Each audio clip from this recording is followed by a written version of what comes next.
നമസ്കാരം. അഫ്ഗാനിസ്ഥാനുമായി അടുത്ത മാസം നടക്കാനിരിക്കുന്ന ഏകദിന പരമ്പരയ്ക്കുള്ള ഇന്ത്യൻ ടീമിനെ പ്രഖ്യാപിച്ചപ്പോൾ എല്ലായ്പ്പോഴും കേൾക്കുന്നത് പോലെ എല്ലാവരും പ്രതീക്ഷിച്ചതുപോലെ പേരുകളിലൊന്നായിരുന്നു മലയാളി താരം സഞ്ജു സാംസന്റേത്. 2023 ശേഷം ഏകദിനത്തിൽ കളിച്ചിട്ടില്ലാത്ത അദ്ദേഹം ഉറപ്പായും ടീമിൽ മടങ്ങിയെത്തുമെന്ന് തന്നെയാണ് എല്ലാവരും കരുതപ്പെട്ടത്. അങ്ങനെയുള്ള ആഗ്രഹമാണ് സബലീകരിക്കാതെ പോയത്.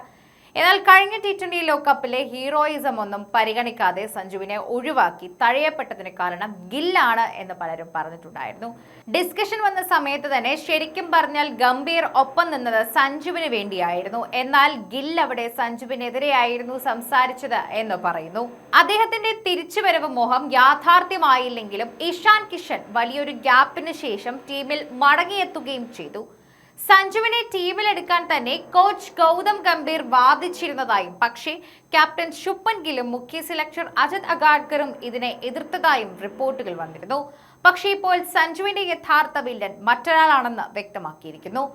ഇന്ത്യൻ ഏകദിന ടീമിലേക്കുള്ള സഞ്ജു സാംസന്റെ മടങ്ങിവരവ് തടഞ്ഞതിനു പിന്നിലെ ശരിക്കുമുള്ള വില്ലൻ സെലക്ഷൻ കമ്മിറ്റി അംഗം മുൻ സ്പിന്നറുമായിട്ടുള്ള പ്രഗ്യാൻ ഓജയാണെന്നാണ് എല്ലാവരും വ്യക്തമാക്കുന്നത്. അജിത് അഗാർക്കറിന് കീഴിലുള്ള സെലക്ഷൻ കമ്മിറ്റി സൗത്ത് സോണിൽ പ്രതിനിധീകരിക്കുകയാളാണ് അദ്ദേഹം. അതുകൊണ്ട് തന്നെ സ്വാഭാവികമായും ദക്ഷിണേന്ത്യയിൽ നിന്നുള്ള സഞ്ജുവിനെ പിന്തുണയ്ക്കേണ്ടതും അദ്ദേഹമാണ്. പക്ഷേ മലയാളി താരത്തെ ടീമിലെടുക്കുന്നതിന് ഓജ എതിർക്കുകയായിരുന്നു. പകരം ജാർഖണ്ഡിൽ നിന്നുള്ള ഇഷാൻ കിഷനു വേണ്ടി അദ്ദേഹം വാദിക്കുകയും ചെയ്തു. ഇതാണ് സഞ്ജുവിന് പകരം ഇഷാനെ രണ്ടാം വിക്കറ്റ് കീപ്പറായി ടീമിലെത്തിയതിന് പിന്നാലെ ശരിക്കുമുള്ള കാരണമെന്ന് തെളിഞ്ഞിരിക്കുകയാണ്. ഇഷാനെ ഏകദിന ടീമിലേക്ക് തിരികെ വിളിക്കുന്നതിൽ പ്രധാന പങ്ക് വഹിച്ച ശേഷം ഇപ്പോൾ T20 ടീമിന്റെ പുതിയ നായകനാക്കാനും അദ്ദേഹം കരുക്കൾ നീക്കുന്നതായിട്ടാണ് വ്യക്തമാകുന്നത്. സഞ്ജുവിനെ തഴഞ്ഞ് ഇഷാനെ ഏകദിന ടീമിലേക്ക് ഓജ നിർദ്ദേശിച്ചപ്പോൾ ഇതിനെ ക്യാപ്റ്റൻ ശുഭ്മൻ ഗില്ലും ചീഫ് സെലക്ടർ അഗാർക്കറും പിന്തുണച്ചതോടെ കോച്ച് ഗൗതം ഗംഭീർ പൂർണ്ണമായും ഒറ്റപ്പെട്ടു. ഗില്ല് സഞ്ജുവിന് വേണ്ടി സംസാരിച്ചില്ല, പകരം സഞ്ജുവിന് വേണ്ടി എതിർത്തുമില്ല എന്നാണ് അറിയുന്നത്. ഇതാണ് ഏകദിന ടീമിലേക്കുള്ള സഞ്ജുവിന്റെ വഴി അടച്ചതെന്നാണ് വിവരം. നേരത്തെ ഇന്ത്യൻ ടീമുകളിൽ നിന്നും പൂർണ്ണമായും അപ്രത്യക്ഷനായ ഇഷാനെ കഴിഞ്ഞ T20 ലോകകപ്പിന് തൊട്ട് മുൻപിൽ തിരികെ കൊണ്ടുവന്നതിന് പിന്നിലും ഓജയ്ക്ക് നിർണായക പങ്കുണ്ടായിരുന്നു.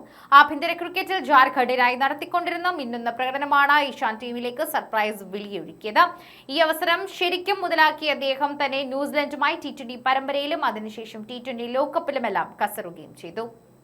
ഇന്ത്യൻ ഏകദിന ടീമിലേക്ക് സഞ്ജു സാംസൺ ഉടനെ ഒരു മടങ്ങിവരവ് ഉണ്ടാകുമോ എന്ന കാര്യം സംശയമാണ്. കാരണം ഫസ്റ്റ് ചോയ്സ് കീപ്പറായി സ്റ്റാർ ബാറ്റർ KL രാഹുലുണ്ട്.